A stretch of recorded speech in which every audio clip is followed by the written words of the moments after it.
जब सुंदर अवसर जानकर राजा जनक ने सीता जी को बुला भेजा।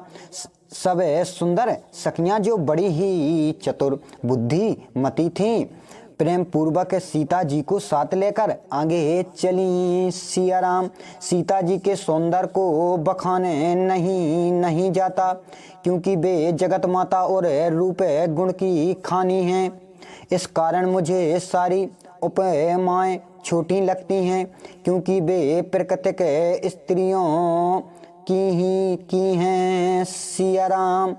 तब श्री रामचंद्र जी के वर्णन में ऐसी उपमा देखकर संसार में कुकवि कहकर कौन अपयश लेवे। यदि सीता जी को साधारण स्त्री के समान कहें तो संसार में ऐसी सुंदर स्त्री कहाँ है। सिया राम। यदि सरस्वती जी से उपमा देओ तो वह बहुत बचल है, वाचाल है, और पार्वती भी अर्धांगिनी है, और कामदेव की स्त्री रति तो अपने पति को शरीरहीन जानकर अत्यंत दुखित हैं। फिर जिसका प्यारा भाई मंदरा और विष है, उसे लक्ष्मी जी को भी सीता जी के समान कैसे कहें। सिया राम।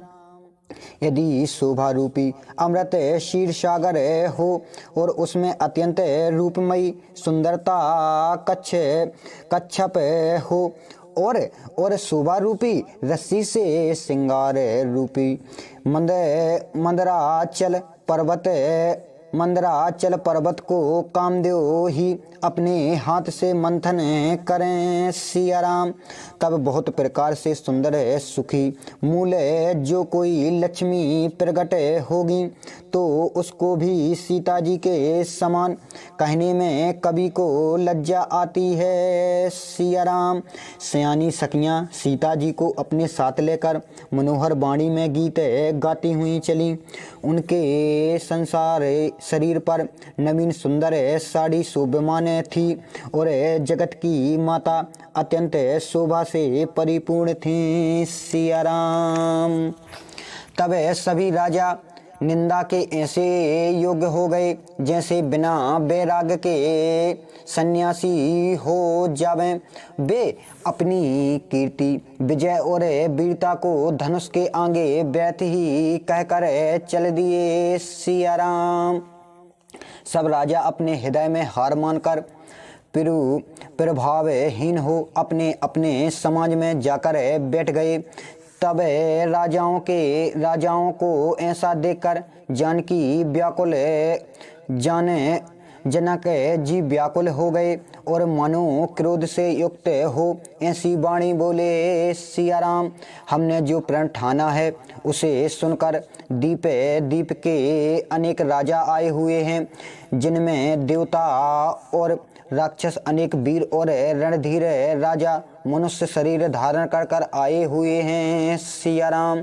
फिर सीता मनोहर है और उसको विजय करने की बात अत्यंत महान है, और जिसकी कीर्ति भी बहुत चाहने योग्य है, परंतु क्या इसको प्राप्त करने वाला कोई भी ऐसा पुरुष ब्राह्मण नहीं बनाया जो इस धनुष को तोड़ दे। सिया राम।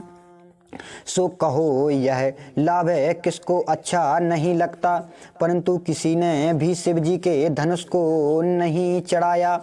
हे भाइयों, चढ़ाना और तोड़ना तो दूर रहा, कोई तिल भर भी भूमि ना छुड़ा सका। सिया राम। अब कोई योद्धा अपने मन में अमर से ना माने।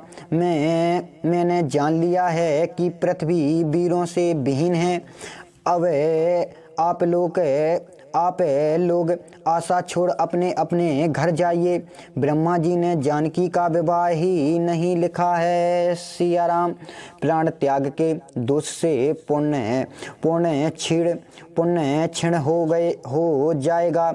इससे यदि जानकी कुंवारी ही रहें तो मैं क्या करूं। हे भाइयों, यदि मैं पहले जानता कि पृथ्वी वीर विहीन है तो मैं प्रणय करके अपनी हंसी नहीं कराता। सिया राम। राजा जानकी की ऐसी वाणी सुन और जानकी की ओर देखकर सब स्त्री पुरुष दुखी हुए, परंतु लक्ष्मण जी क्रोधित हो गए। उनकी भौहें चढ़ गईं, होंठ पकड़ने लगे और नेत्रों में क्रोध छा गया। सिया राम। श्री रामचंद्र जी के भय से वे कुछ कह नहीं सके, परंतु राजा जनक की बातें उन्हें बाण के समान लगीं। तब श्री रामचंद्र जी के चरणों में सिर नवाकर प्रणाम कर बोले, सिया राम। रघुवंशियों में जहाँ भी कोई होगा उस समाज में कोई ऐसी बात ना कहेगा। रघुकुल के शिरोमणि श्री रामचंद्र जी को विद्ध माने जानते हुए भी जनक ने जैसी अनुचित बात कही है। सिया राम। हे सूर्यवंश रूपी कमल के सूर्य में कुछ भी अभिमान न रखते हुए अपना स्वभाव कहता हूँ कि यदि आपकी आज्ञा पाऊँ तो यह धनुष तो क्या है, ब्राह्मण को भी गेंद के समान उठा लूँ। सिया राम। और उसे कच्चे घड़े के समान फोड़ डालूँ, यही क्या सुमेरु पर्वत को भी मूली के समान तोड़ डालूं। हे प्रभु, आपकी महिमा के प्रताप से यह बेचारा जीर्ण धनुष तो क्या चीज है। सिया राम। हे नाथ, ऐसा जानकर आज्ञा मिले फिर देखें कि मैं क्या कौतुक करता हूँ। इसको मैं कमल दंड के समान उठाकर चढ़ा दूँ और 100 योजन तक इसे लिए हुए दौड़ा चला जाऊंगा। सिया राम। हे नाथ, आपके प्रताप बल से मैं इसे बरसती छत्ते कुकुर मुत्ते के दंड के समान तोड़ दूं।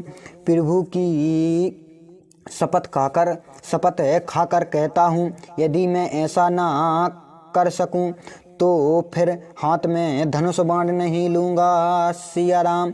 जब श्री लक्ष्मण जी क्रोध से बोले तब पृथ्वी डगमगाने लगी और दिशाओं के हाथी हिल गए।